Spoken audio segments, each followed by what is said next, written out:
Hi, this is Bernie with Connections Consulting here in Strathmore in the greater Calgary area in our secret training room that we won't tell you about until we meet you here in person someday, soon, hopefully.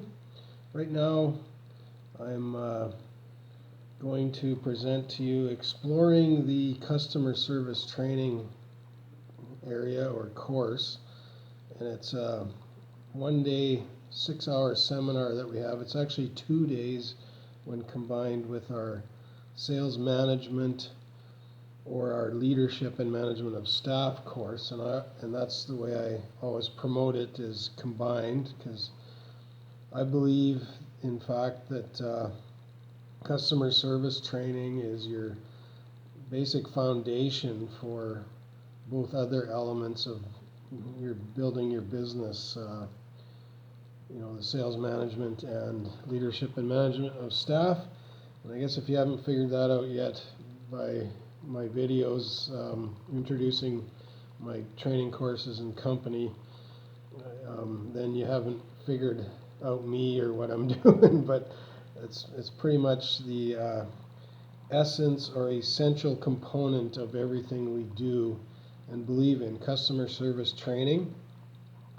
And it is, it's something that everybody should have in your entire organization, from the CEO right down to the littlest worker on the floor serving up the chicken plate at the customer service desk, if you want to call it that, at Original Joe's in the restaurant floor or wherever, grocery store, shelf product, Sobeys, drugstore, London Drugs, all that. So everybody can benefit from it, and it's something you take the components or the ethics of it, the stewardship components of it, and you take it into your other courses and training that you explore and go into to learn about stuff, to apply into your own job, and then make decisions what you want to do with it in your life and your skill base. So today, again, we're talking about your work and your skill. And I'm Bernie May, as I said, with Connections Consulting, and we are all about building professional customer service into people, into businesses and organizations.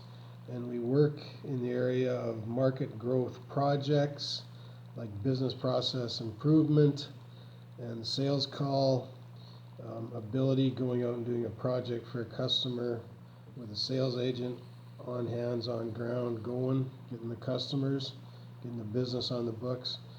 And we work in the area of 3 training courses that I mentioned: customer service training, sales management, leadership and management of staff. So that's what we're up to. And our goal is to meet our customers' success needs. So we initially sit down and do a consultation and figure out what it is they want exactly, so we can help them the best we can. And I'm going to be talking to you today for about 20 minutes or so as a basic introduction to our customer service training component, which I feel is so important and key to your overall business success. Without these fundamentals, you're lost, really, like a ship at sea, lost without a rudder. And people don't always know what to do, so they make choices on the job. And if they got good processes to follow, that's one thing. But sometimes things happen in work and business, and you don't always know what to do. And, today we're going to be covering the 3 components of the course: area, approach, and appearance.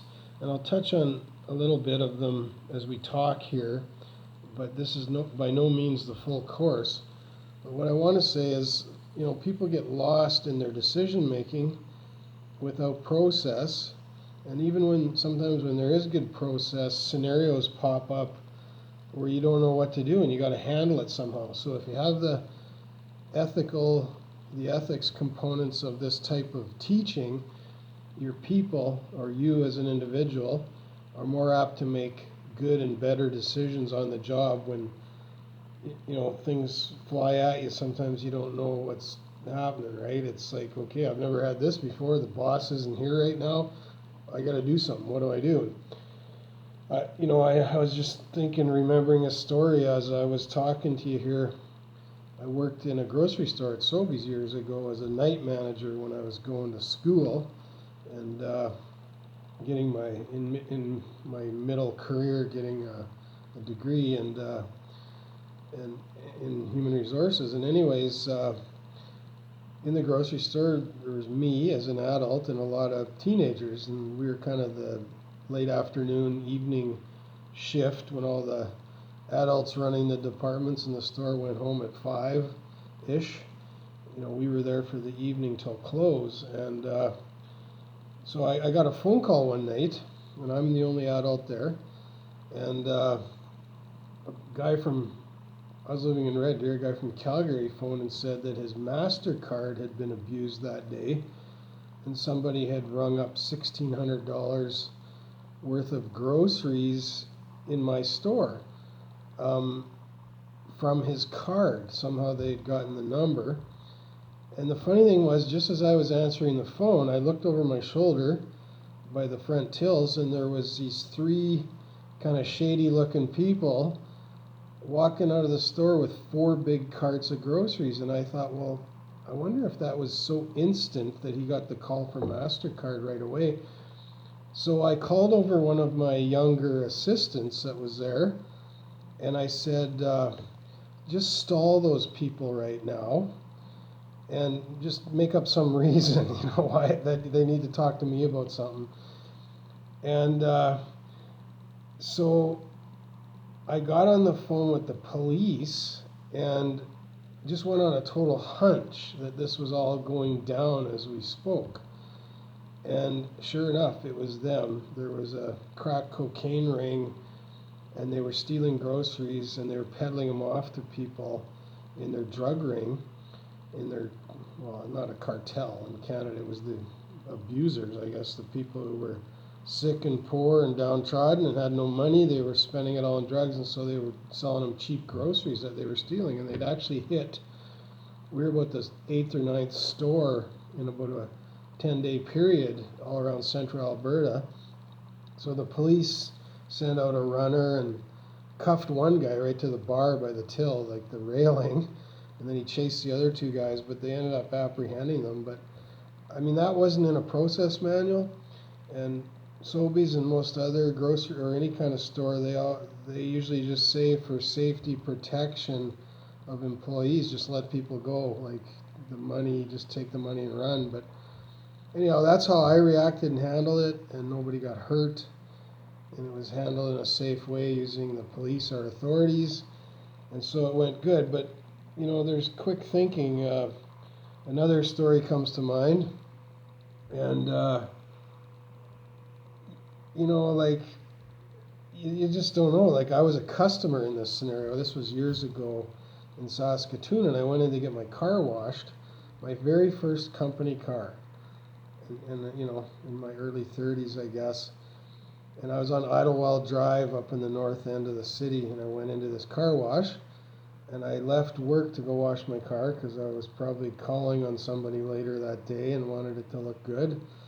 And it was sort of my coffee break time of day, and I called my broker because I was trading in the stock market a bit then, and the shares had went up quite a bit and they were starting to go down, so I wanted to sell some. So I got on my phone just before I pulled into the car wash, and you know how it is when you're talking on your phone, and back then you could drive legally and talk on your phone before they realized all these accidents were just like impaired driving. So I was driving into the car wash talking on my phone, not paying attention. I'd already put my money in. And it was one of those ones, with the big beater cloth things that go around on your car. And, at gas station, the attendants inside running the confectionery and the gas pump side, nobody's paying attention to me. But I kind of saw somebody was there faintly through a foggy window. They weren't really running it hands-on. It was a ways away. I saw them. So I go in, and the beaters start beating, and the soap and foam's coming over my car, and it's getting dark, and I'm disappearing in outside the darkness of the fog of it all, I'm talking on my phone. All of a sudden there's this big boom, and my car jumped off the railing somehow. Nothing to do with me, it was a default in the machine. And I was jammed, and the guy behind me, because they space them out, you know how the guy's coming behind you 10 feet and you're going through together? Well, all of a sudden he's going under my car, and the back end of my car's lifting up, and he's punching into my car because his track is still pushing him ahead. Well, I didn't know what to do.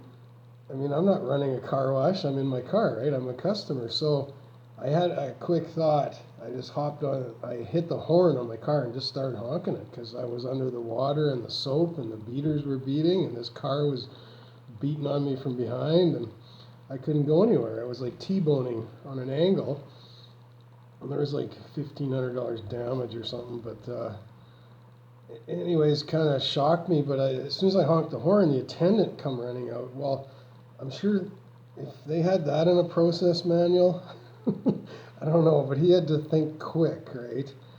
Anyhow, he shut the whole thing down and got me out of there, and he was kind of stunned. He might have apologized, but it didn't seem very clear. But then I got the insurance of the guy behind me in the car, and anyhow, so he had to think quick, and like his boss wasn't there. He's just a younger guy, in his 20s or whatever. But that's how it goes. It's not everything is clear, and you got to learn how to think quick on your feet.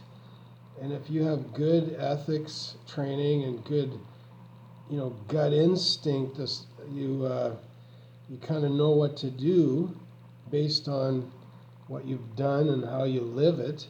You feel more sure, right? So this kind of training helps with you feeling more sure, and the confidence level goes up when hard decisions happen. And it's not to say anybody's going to rob your store, but you never know nowadays. Like, crime is up 40% in rural Canada alone, in Alberta and stuff in the rural areas compared to even the cities. So people are hard up and hard done by, and have given reproach to things like this. So you got to know what to do, and if you're not sure, you ask your boss to tell you. He'll tell you as much as he can, and then you make decisions, based on what you know. But there are sometimes gut instinct things, you gotta go from there and know about and decide on. But so that's kind of just, that part of the training, the ethical and decision making.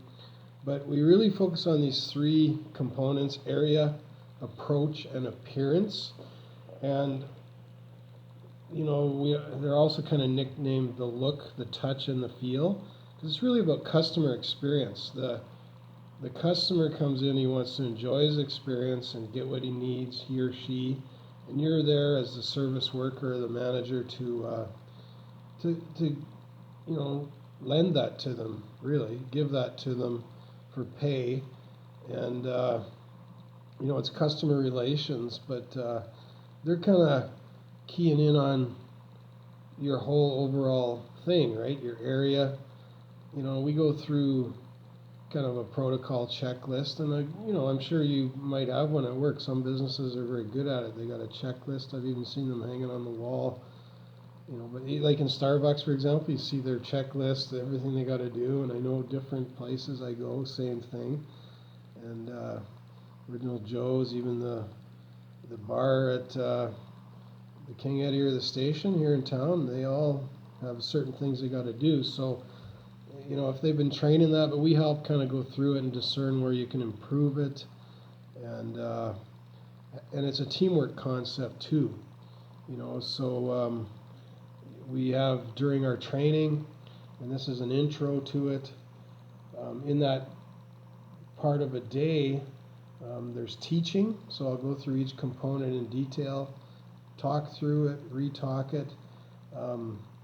Even if you're experienced, it's good to refresh, like go to training once a year or so and get refreshed in the information and the thinking and the way to do things.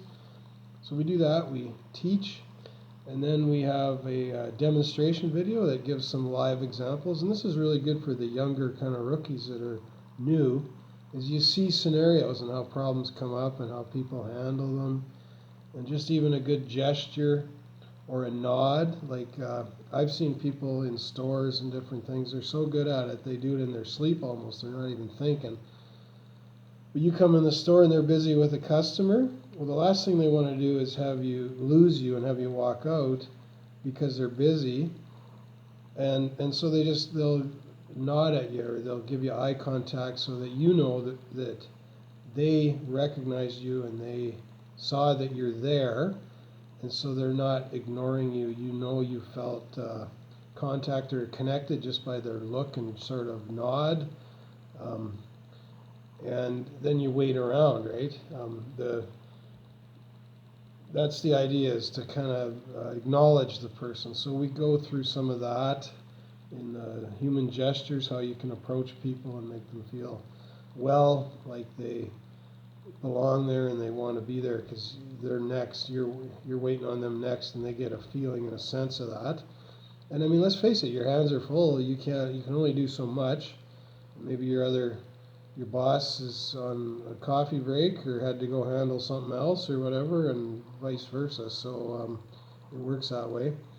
So we go through, we have the demonstration video that shows you some live insight, and then your teams break up into table groups and talk through like real life scenarios, what they're facing at work. Sometimes I find, like, through the course of life, people are frustrated at their coworkers and they don't even know it, eh? Like, I mean, they don't know it about each other. They sense some tension, but it's because people aren't talking through the issues of customer service and constraints. One person is in their area assigned to them. Another person is quite busy and has their hands full, and there's kind of no mechanism in place for covering each other off. And so they're each doing their responsibility, but one person is overwhelmed and the next person is kind of short of work, but they've got their area covered. So, like sometimes absent leaders, this kind of stuff happens. And,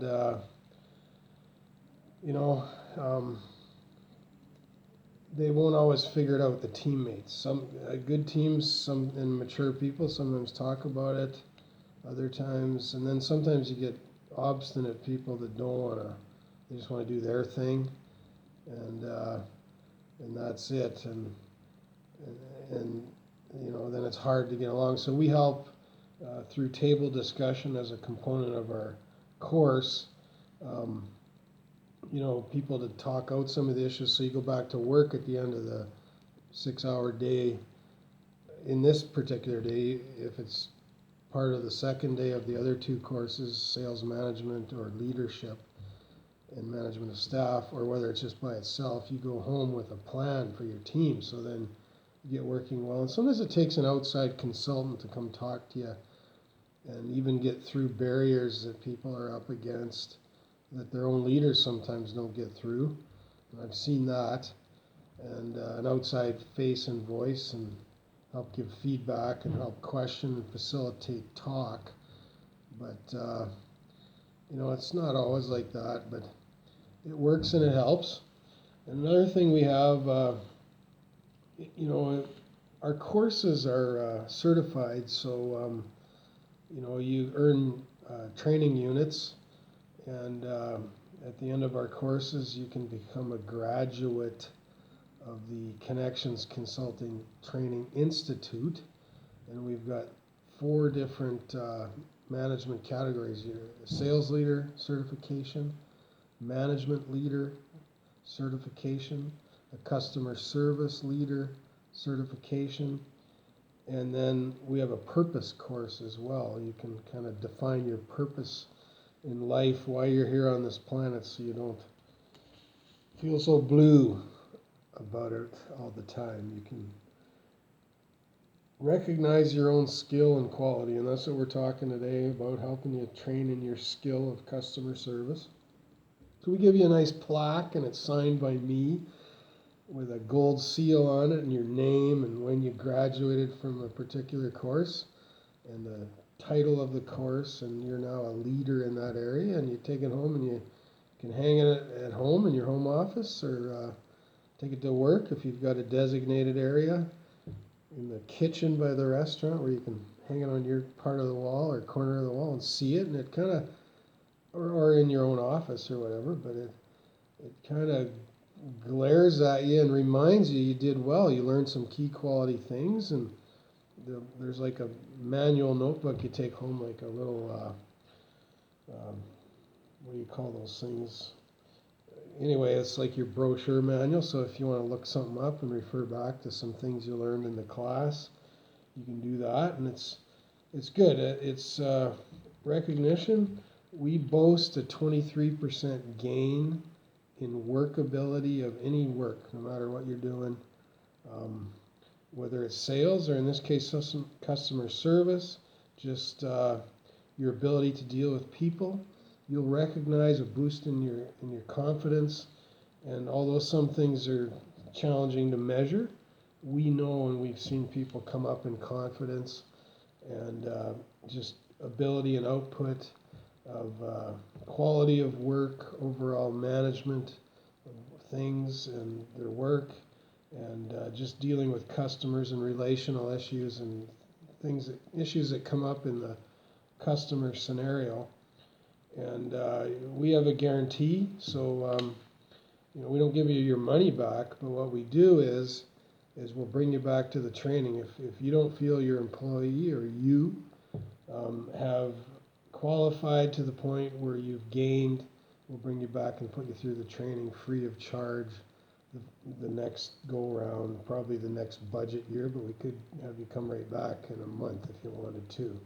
So we do that, and we just, we have a few conditions in our guarantee. We want to make sure the person is not a problematic employee, so we want to go through with you, the leader of your business, their performance reviews in the past number of years. But anybody that's got the right attitude is going to excel, because we've done it and adhere by it our entire life here at Works. Customers are not, you're not a machine, and they're also not a hassle.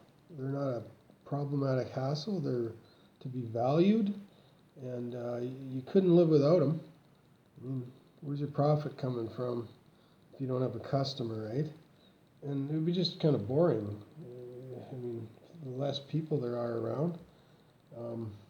But I do speak about customer issues and scenarios and philosophies on my Facebook and social media, so I enjoy that. It's who I am, part of who I am, and how I'm made up to do this stuff. So I enjoy it, and I enjoy having you follow me. Got a lot of people linked on there now, but keep joining me. Anybody that hears this message, feel free to join. And we'd love to have you there. I've covered off some of the scenarios. Handshake, eye contact, I think if you are handshaking someone, there's scenarios where you don't want to, it's not always professional. Are you a pro? That's the question. We want to make you a pro, but if you enjoy a job scenario that doesn't require a handshake, it feels very formal or out of place if someone tries to shake your hand in some scenarios. So, don't go over the top either. That's kind of the point here. I got yelled at once or twice where you walk into a store and they're like yelling at you hello from the back of the store counter, and you're just barely walking in the door, kind of getting oriented and getting your focus. So don't go over the top either. Kind of gauge it, and do set the mood, but kind of play the vibe of it and see where things are at, and just try to blend in a comfort zone too. When your store is a nice comfortable atmosphere and people are relaxed and enjoying yourself, you hate it when a group comes in that's all stressed and pumped out and they're pushing, and it's like it kind of wrecks almost everybody else's experience. So you hate it on the reverse when you're the customer and you're in that relaxed mode and the store clerk is blasting at you because they're not sensing where people are at. So try to get tuned in with your intuitiveness, and that's good. I'm on Twitter, and I have a file called, or a theme called On the Know, in the Go. So if you want to follow that, I'll give things like Canadian dollar quotes. I talk about the markets, just interesting background information, scenarios. I'm quite in depth with business. I've got my whole life in it, experience pretty much. And I do have the equivalent of a master's in business administration when you combine my HR theology degree with a bunch of high-level business courses I took through the American Management Association, the Canadian Institute of it, and some high-level ones. I have a high-level accounting course, the fundamentals of finance and accounting. A lot of these were like $5,000 courses per week, and paid a lot to go to them. Full-time staff employee. I benefited from working for other people through my career. I didn't do like a lot of people did and got a degree right out of high school. I felt like I floundered, so I went off to explore the world and find out more about what interested me and follow my path or my journey, right? And I did it that way, and it's good. And I enjoyed that, and I recommend that for anybody that doesn't fit the cog in the wheel scenario and it's not adding up. I didn't want to waste a bunch of time and my parents' money taking a bunch of arts and science classes that didn't seem to be leading me anywhere right out of grade 12. So this is how I did it, and this is a good course. I might be hiring an accountant soon as my government loan that got approved. The money's going to be here before too long, I guess. There's a bit of a delay. I'm getting that figured out, but as soon as that's here, I'm going to be hiring staff, and one person will be an accountant. And, my scenario in life is you don't always have to have the degree or the namesake behind it, but if you've got the quality or the skill and the ability to work in certain things, like you're good at math and you understand concepts, I can train you in all the right accounting and legal procedures, and we'll do that. We're going to put our own people through good training too, because we believe in it. We're out training you and selling to our customer, training concepts. Well, we're not going to be like the dentist with no teeth, okay? We're going to take care of our people and spend a lot of money on training. And what else do I have to talk about here?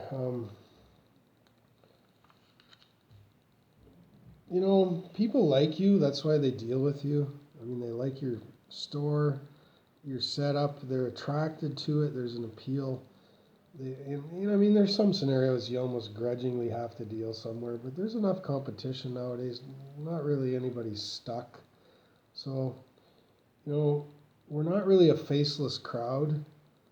The people who serve you well are known, and I get pretty good service wherever I go. I'm pretty happy. There's a lot of places that aren't so good, and I know that. People say to me, there is no more customer service. They've been saying that to me for 10 years. It's just all cheap price, and to some degree that's true. My aim is to make it better wherever I go, and you can get known if you stand, even if you're not, none of us are perfect, right? So if you're not doing too bad, you might be doing, that one notch better than the neighbor competitor, right? So you put in that little effort and you try, you get known, people like you, next thing you know, geez, my restaurant's so full, we can hardly keep up. We gotta hire staff. We gotta line up. These people are lingering and we gotta get them out of the table because our store is full and there's a lineup. Well, what do? Let's offer them a dessert special so they finish up and we can get the lineup in. Give them a price discount on dessert, or you'll start to have these problems. Like next thing you know, it's your marketing isn't the problem; it's your operation side. So we want to help you cause operational problems because you got too much business. That's really our goal, and keep your customers coming back, the loyalty, and finishing it well. One of my favorite movies of all time, Gene Hackman is in it. It's called The Hoosiers. and it's a basketball movie. And Gene Hackman is like the Tom Cruise of 20 years ago kind of guy. They don't look the same, but that was his flamboyant style, and he kind of led the edge in Hollywood. Had a lot of the big name movies, but this is one that might go back a ways.